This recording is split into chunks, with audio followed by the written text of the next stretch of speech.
Hello, everyone. My name is Moira Bowman, and I use she, her pronouns, and I'm the Director of Organizing and Advocacy at the Oregon Food Bank. I also serve on the Executive Committee of Protect Oregon, and I am a longtime Oregonian. I grew up on the border of Washington and Idaho in Pullman, moved to Tacoma, and then down to Portland when I was 19. I've been here ever since. I'm well into my 50s, so I definitely consider this my home. We're really excited. I've been excited over the last few months to really begin to have a deeper relationship with COIN, with Indivisible, with some of the leaders here that I've had a chance to meet. I'm so inspired by the work that you are doing and your reach across every corner of Oregon. And so tonight I was asked to put together a panel or discussion about food insecurity in Oregon, food insecurity, hunger, and what we can do to make a difference. And so I'm super lucky because Oregon Food Bank is part of a network of 21 regional food banks serving every county and community in Oregon. And so there's many wonderful people who could have joined me, and I'm super excited about who said yes. So we'll be joined by Breen Goodwin from the Columbia Gorge Food Bank, and Dixon-MacDonald from Marion Polk Food Share, trying to get two different regions because I know y'all are everywhere. And then also Sammi Teo. Sammi, who is our policy advocate at Oregon Food Bank, so that we can tie both the service work and the advocacy work together because they go hand in hand. And that what makes our strategy for ending hunger in Oregon stronger. So I'm not going to talk very much. I'm going to basically throw questions to the panelists. What I want you all to do in the internet audience is if you have questions along the way, throw them in the chat. And I'll try to grab them and throw them into the conversation if they fit. And if not, we're going to have open space at the end for folks to ask questions. So we want to share some information, but also move this into a conversation as early as we can. Sound good? Excellent. I got a thumbs up from Tim. That's all I need. I'm ready to go. Friends, I wanted to ask each of you to take a couple minutes to introduce yourself, your titles, where you work, where you're located, and tell us a bit about why you were called to fight hunger in Oregon. Maybe we could start with you, Breen. Sure. Breen Goodwin. I use she, her pronouns. And as Moira shared, I'm with the Columbia Gorge Food Bank. I serve as executive director, and we are one of the 21 regional food banks in the Oregon Food Bank Network, specifically representing the counties of Hood River, Wasco, and Sherman counties. And about 4 years ago, I moved to the Gorge after a lifetime of wanting to move to the Gorge, but not being able to find the right employment type of opportunity to support that. And we ended up moving, and about 6 months later, this role came up. And I kind of just believe it was a little bit of karma. For me, I'm a career nonprofit person. I do a lot of change management. I come in when things are kind of moving from one place to another. And for me, I've always had a dream of working in hunger relief. For me, it's kind of at the root of so much. It is something that is understood and shared so broadly by everyone in our community. What can hunger feel like, even if it's just being hungry for lunch? So being able to dive into this work and really tie together both my passion for social justice as well as community direct support has been a wonderful opportunity. Thank you, Breen. How about you, Ian? Hi, everybody. My name is Ian Dixon-MacDonald. I'm the Vice President of Programs with Marion Polk Food Share, based in Salem. You see him pronouns. Um, I've been in the food banking world for 15 years now, so quite some time. Um, I didn't necessarily plan that. I don't think food banking is really on people's touch until they kind of find it. I I did grow up here in Oregon. I'll back up a little bit. I grew up in Oregon. I grew up in Monmouth, and have lived a few other places and came back here about 15, well, maybe about 17 years ago.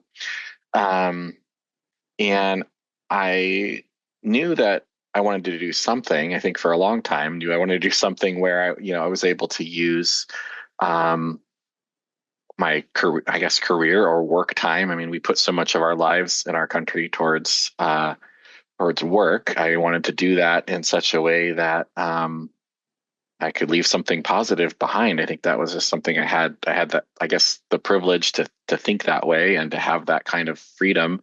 Um, and was first exposed to food systems work in northern Arizona, where I went to grad school. And that's kind of where I started putting some pieces together and getting really interested in kind of food as a vehicle, I guess, for social change and as a meeting place for people from lots of different walks of life, and just kind of the power behind food itself as an intersection of a lot of different things. Then as I moved back up here, I was working some other jobs in social services, and then wanted to get involved in food systems and started volunteering with the local food bank and their garden program. And then eventually got a job and kind of never looked back after that, and really found a home and a place to grow and do things that I find really meaningful in the community through working for the food bank. So yeah, that's kind of a bit about my story. Mm, thank you so much, Ian. Sammi, what calls you to this work and who the heck are you? Hey everybody. Yeah, it was funny when somebody was like, Moira, what's your title again? And I wanted to respond for her and say, the best boss of my boss ever. But I can't let that get to Moira's head. So the second best boss of my boss ever. I'm just kidding. Thanks for inviting me, Moira. Hey everybody. My name is Sammi too. I use she, her pronouns. I'm a public policy advocate at Oregon Food Bank. Um, I have pretty much always been really interested in food systems. I come originally from like that environmental justice space of thinking about how to make food systems more just like more sustainable for a long lasting future. And that's kind of what I studied throughout my undergrad and during my time in law school. And as I learned all of that, the same theme kept coming back to me of the real issue is basically just like the capitalist system that everything is built upon. Um, and so going from looking at things from an environmental perspective, but more so of like a human centered way, that's kind of how I've ended up here. I was born in Subang Jaya, Malaysia.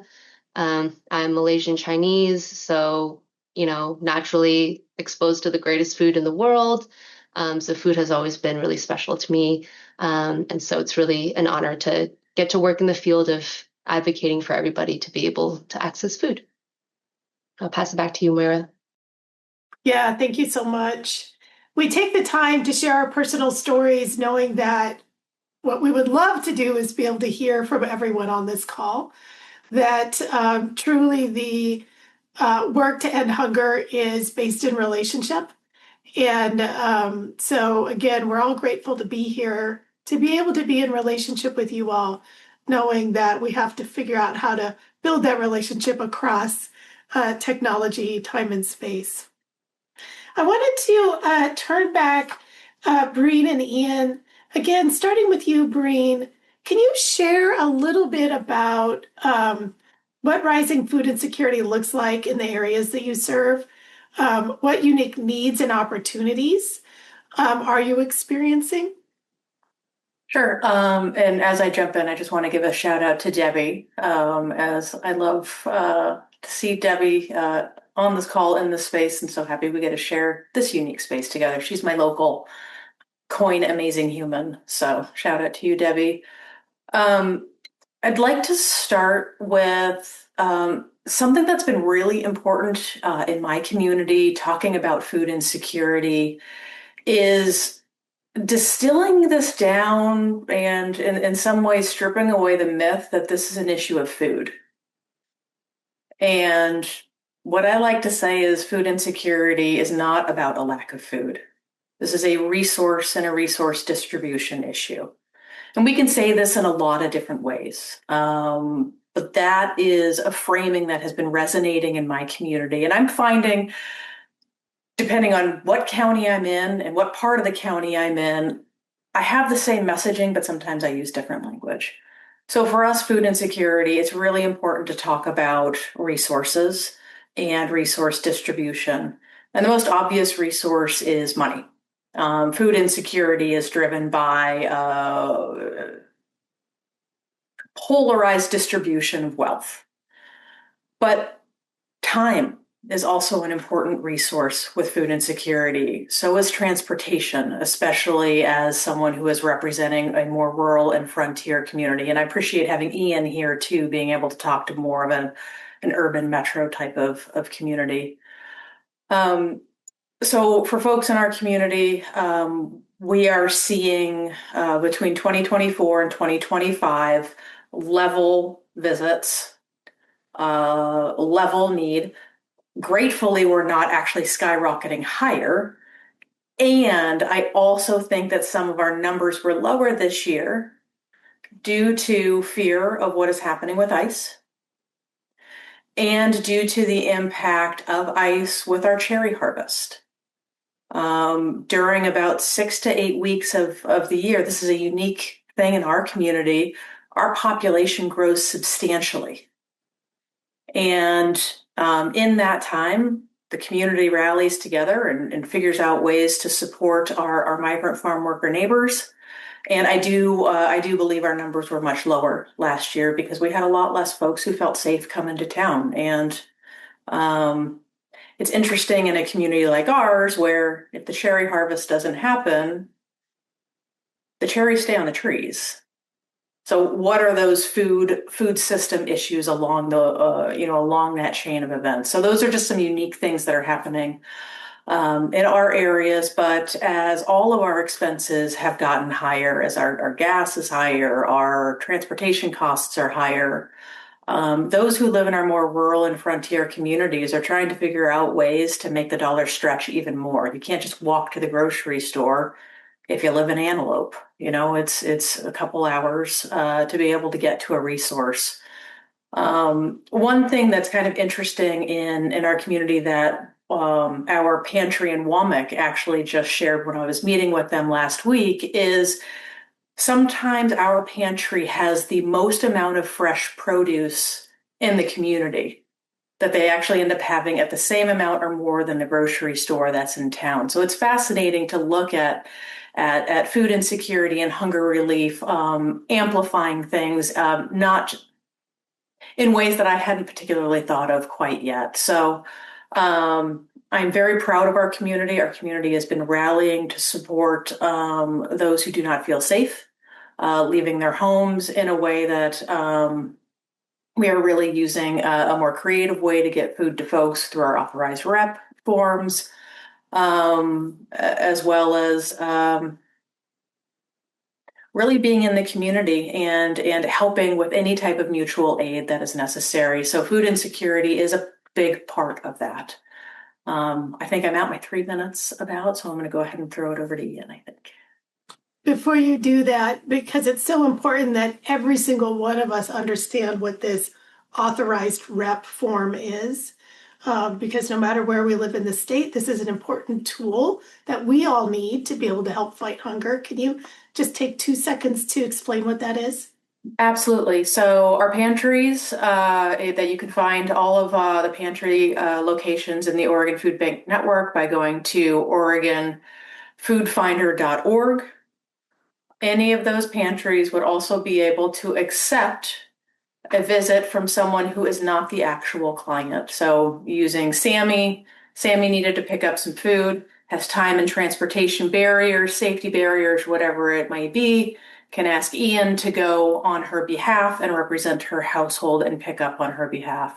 We are really working towards creating safe pathways and low barrier pathways for folks to access food through our pantries. Thanks, Breen. Ian, what's happening in your area? What are both the challenges you're facing and opportunities that you're seeing? Sure. I think first I'll just back up how Breen started by just reminding folks that that food insecurity is just not an issue that can even be understood or talked about without thinking about the cost of living and poverty. And I think capitalism was mentioned. I mean, the whole we have a system that creates this big wealth inequality, and that's food banking is really just one of the ways that a household that is struggling to make ends meet can put resources, can put money towards other things because they've got food taken care of for the week, or food taken care of for the next few days, or whatever it might be. So it has to be understood in this. I think especially in our community, it connected to housing. We have incredibly high housing costs compared to average wages. So that's the most common thing that we hear from folks at pantries as to why, what stretched your household budget to push you to come to the food bank, and housing is the top answer. It used to be years ago, I mentioned I'd been with the food bank for some time. Before the Affordable Care Act, it was oftentimes we'd hear medical expenses as one of the top reasons that was driving people for food assistance. But now we hear housing over and over again. Housing's too expensive. So all my money has to go towards that so I don't end up homeless. So I'm here at the food bank to help offset health expenses. In our community, though, what is different than what I heard Breen say is we have been seeing an ongoing increase in need. In need, I should clarify, that means in visits to food pantries across Marion and Polk counties. It's most pronounced in Salem and Woodburn, particularly Northeast Salem and Woodburn. And since pre-COVID, we've just about doubled in our average pantry visits per month. The Marion and Polk County region sees close to 20,000 visits to food pantries every month. It's significantly higher than it was during the height of COVID. So we saw a huge amount of need during COVID. We also saw a lot more resources coming our way. Now what's happening is the need is higher and the resources are more scarce. So we have had situations where food pantries have not had, I think it is sometimes you hear, oh, they're running out of food. We haven't necessarily say it's not really true that running out of food might be running out of the variety of foods that are typically available. So people aren't coming to food banks and getting nothing. They're coming and maybe not getting the same variety or volume that they were able to get previously. But that is still really hard. Some folks have come to expect a certain amount of support, and sometimes that's not always available. What's actually kind of helping right now is, of course, we experienced the SNAP crisis, manufactured crisis, whatever you want to call it, back in October, November. And that did result, on the one hand, in a huge increase in people coming to food pantries. I mean, we saw our highest numbers, I think, ever during that time period when people were, thought that their SNAP was going to be suspended for the entire month or for some period of time. So that drove a huge amount of folks that had never been to a food bank. So lots of new people. But also what happened is our community came forward with lots of funds for us to buy food with. So right now we're actually still we still have these funds and additional food that we wouldn't normally have. So we actually have a lot of food right now, and that we might be kind of unique in that. So we are still seeing the really high need, but kind of be driven by what happened with SNAP. We've been able to buy a lot of food. So right now our food supply is kind of being held up by these food purchase funds that won't last forever. They're only going to last, another 4 or 5 months, and then we'll be back to where we were previously. The other thing driving some of the food challenges is back earlier last year, the USDA reduced the amount of food they're sending to food banks. So that ultimately had we lost about 15% of our total food supply was lost. The impact didn't hit us until the summertime, but that did have a real impact when they chose to take some discretionary funds and no longer use them to buy food just through USDA.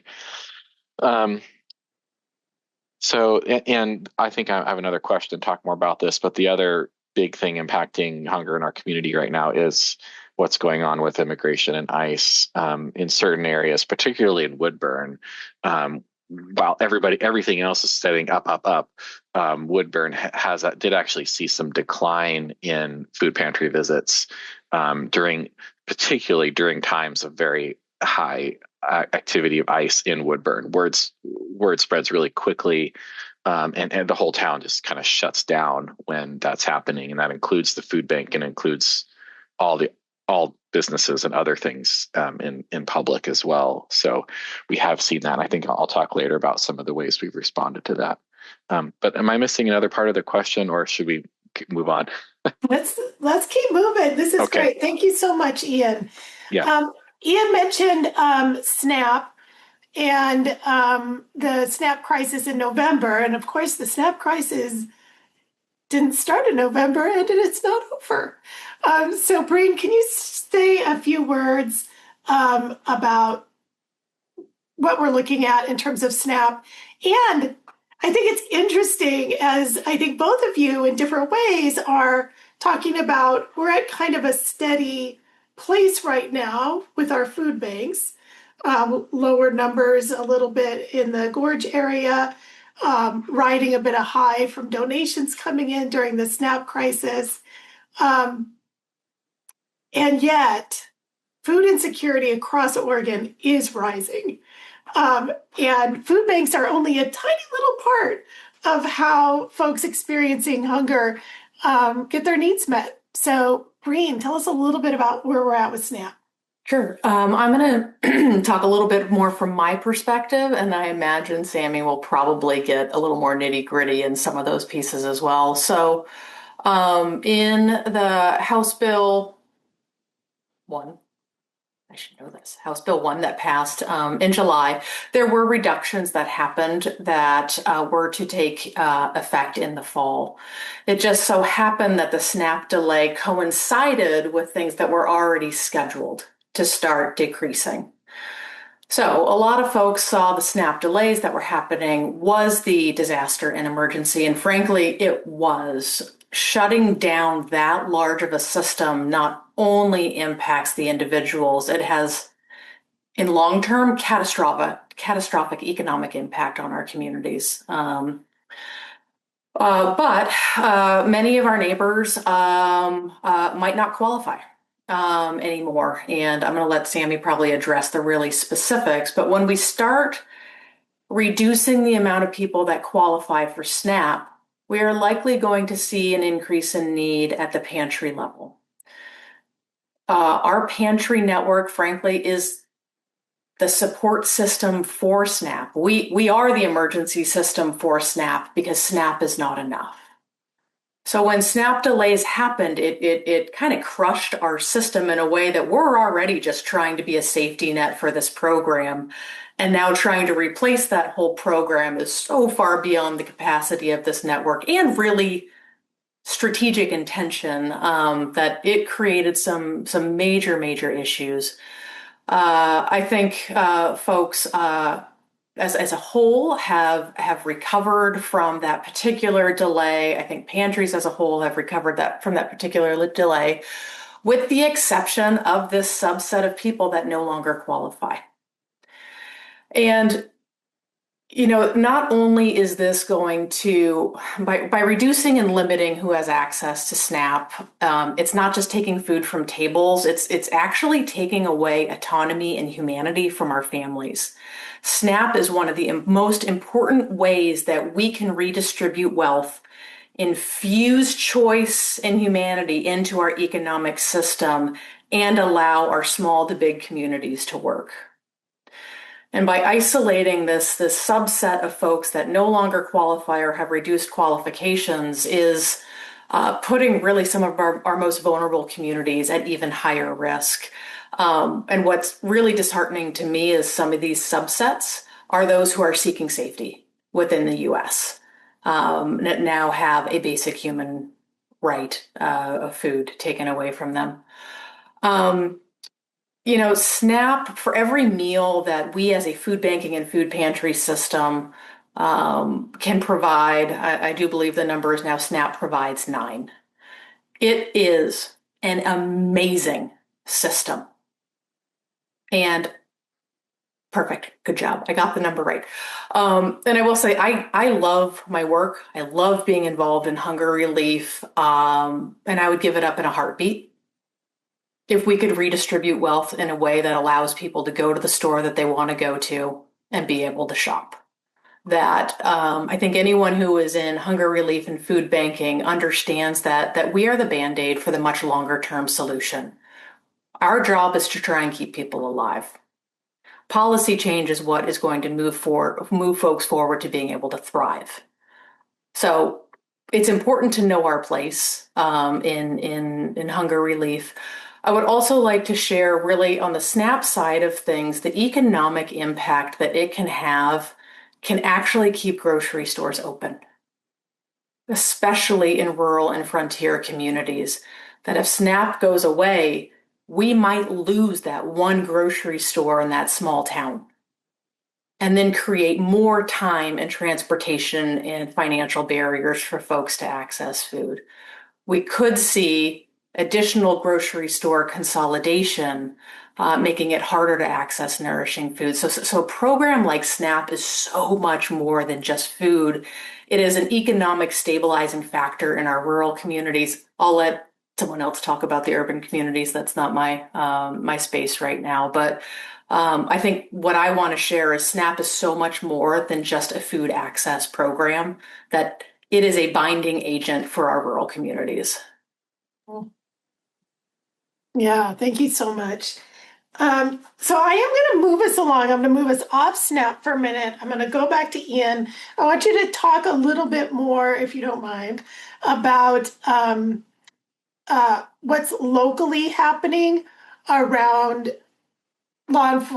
immigration enforcement, how Marion County is responding, how you all are working to support immigrant communities, because I know many of the people on this call are connected in some way to rapid response, to trying to support mutual aid for immigrant communities.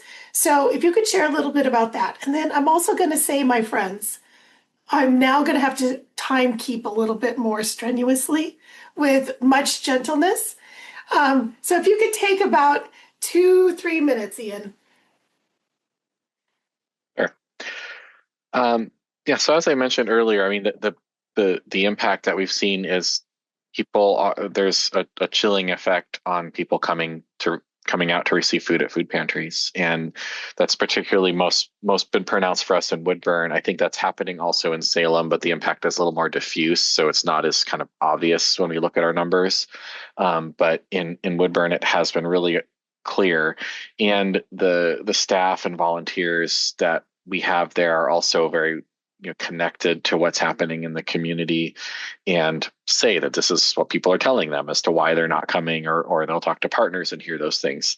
Other impacts that have been part of my work too is the mental health, the mental toll of what's happening is huge, especially among immigrant communities and Latino communities. For staff, for volunteers, for families. I mean, we've had volunteers, we've had people that know our staff who have been deported. I mean, it's been people that that we know that this has happened to in the community. So there's that whole side of it too, to what kinds of support and resources we can provide people who are personally impacted. In terms of the pantry kind of program side of response, the pantry itself, we've really connected and relied heavily on some partners, particularly in Woodburn. Centro de Servicios is the organization. They're one of the sister organizations with Piccoon and others, but Centro has been our kind of go-to partner in Woodburn for support and advice on how to handle these situations. We have a written procedure and policy in place where we ever to have ICE attempt to interact with our clients or come on our property. We've offered various education opportunities for folks via the food bank. We've hosted classes there and or connected with Know Your Rights trainings and those kind of things. Our staff themselves are well trained and versed and we have a procedures in place for who to contact if this happens or that happens, and how to look at warrants and understand those things. The authorized rep, I'm trying to go quick. So the authorized rep form, we've also been utilizing really heavily in Woodburn so folks can pick up on behalf of other people. And then we've also done home deliveries. We found with home deliveries is we have just utilized the partners that are already trusted resources for those who are immigrants to do those home deliveries. We actually have had offers from the city and from other volunteers to say, well, we want to go do the deliveries. And it's been like, what we're hearing and understanding is people want to just only work with those they already know and already have a relationship with. So we don't want to send a stranger to somebody's home to drop off food boxes. So we're providing pre-made food boxes to groups like Piccoon and the school district. Those have been the two primary groups who provided boxes to. The school district has also been helping to get food to families that don't want to come out, as well as Piccoon. So they're receiving pre-made boxes from Aware to deliver to families' homes. We have signage up. I don't know how much that really helps because they're not following the laws anyway. We have signage up showing, authorized and unauthorized areas of the facilities.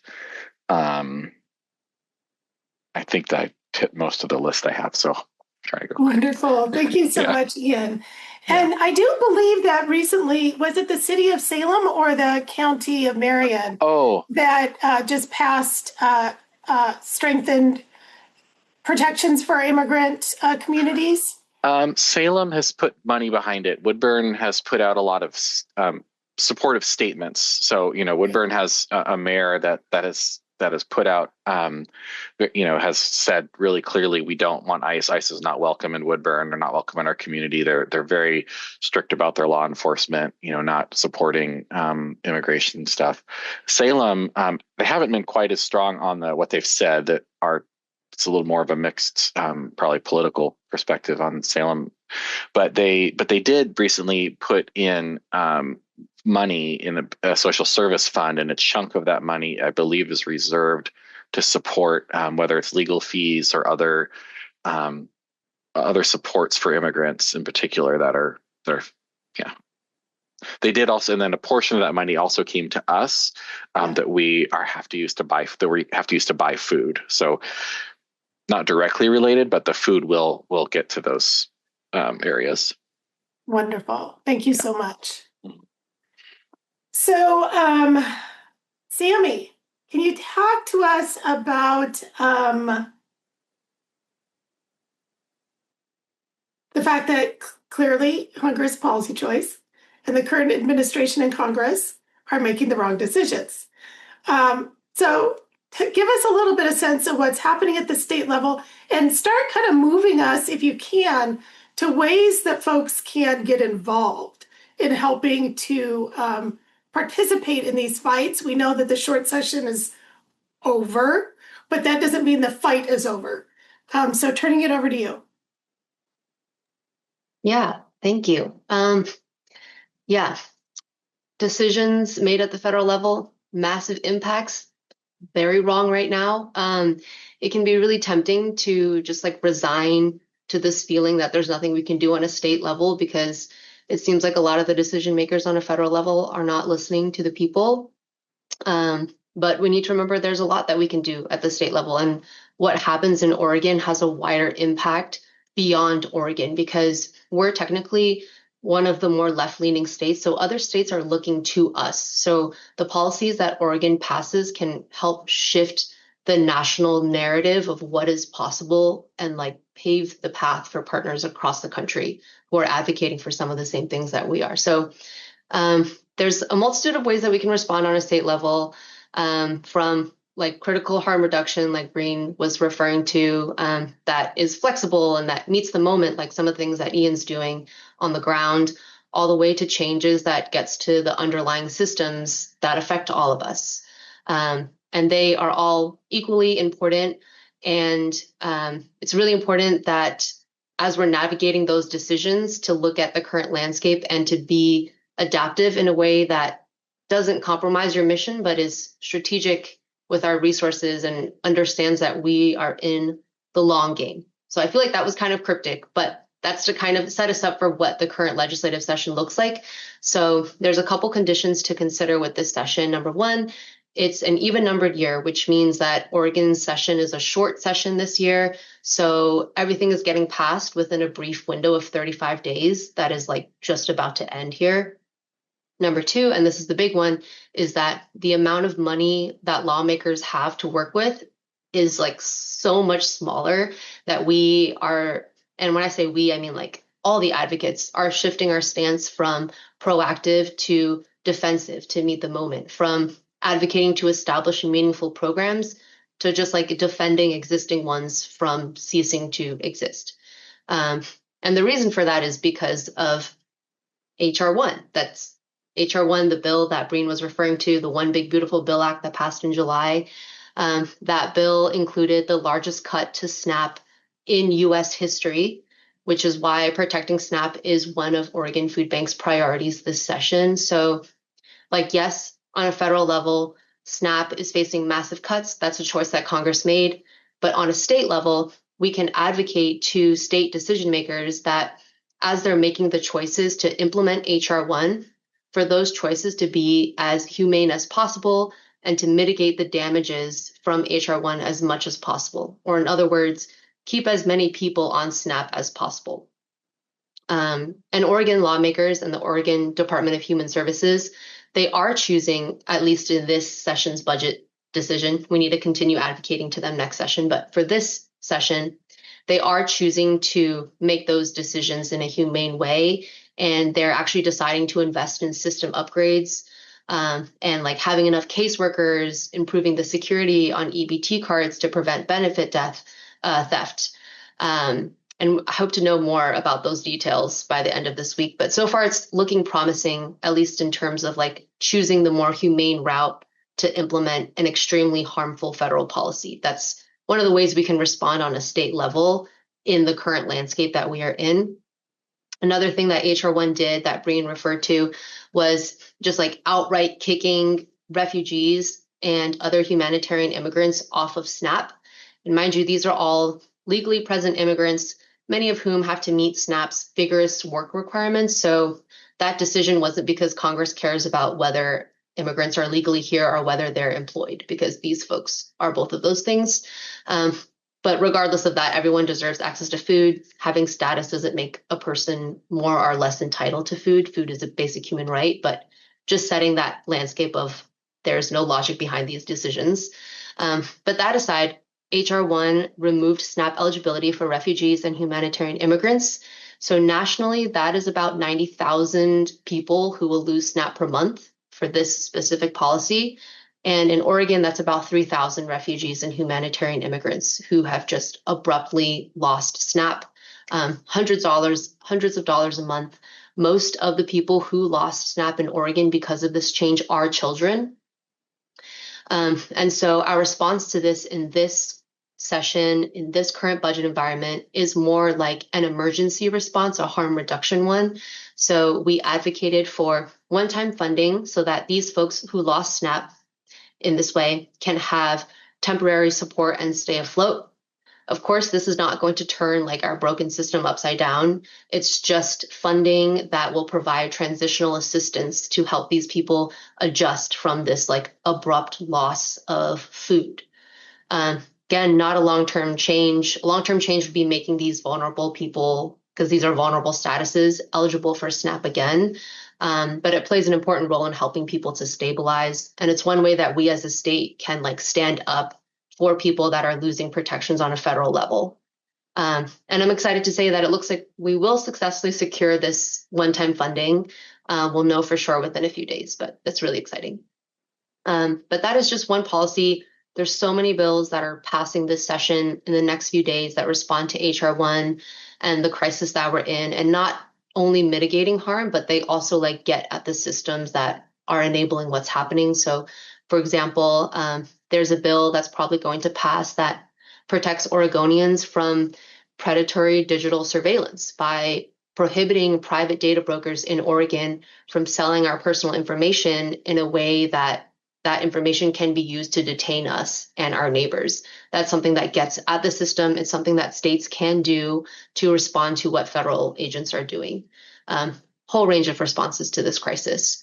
And there's a lot of work beyond just policy advocacy. So I would be remiss, I don't know if remiss is the right term. Remiss, amiss, I don't know, remiss.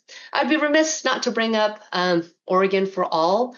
They are a statewide immigrant justice network. They are moving a huge campaign to try to get 60% of local jurisdictions in Oregon to take an active role in supporting and defending immigrant communities within their local jurisdictions. So if you're watching this and you're like, I'm a part of my local Indivisible chapter and I want to support this work so that my neighbors can help defend each other, you can contact Cristina Marquez. I'll put her email in the chat. She's a wonderful person to know and to be connected to. But yeah, I won't take up much more of your time. But all that to say, like, even in the strictest of budget cuts environments, which is what we're in right now, like budgets are being cut, we can still get creative and pass a lot of policies that meet the moment and address what's happening federally. Yeah. And it's so hard for me not to just like go on forever and tell you everything that's happening, but Moira would kill me if I did that.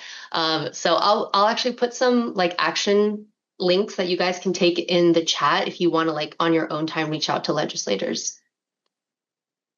That's super helpful, Sammi, because we did get a question, are there any bills or budget items around food security that we can advocate for in these last few days? If we could put the hunger package link, folks can send an email tonight, because decisions are still being, made. And we're always setting ourselves up for the next year. I also noticed a question from Craig. Are there active programs in Oregon to donate expired wholesome foods from stores? I'm going to answer that and say, Breen already answered it. Yes, there's a full program called Fresh Alliance. It's a statewide program, and regional food banks and pantries are able to go and pick up items that can no longer be sold off the shelves. So that's a robust program.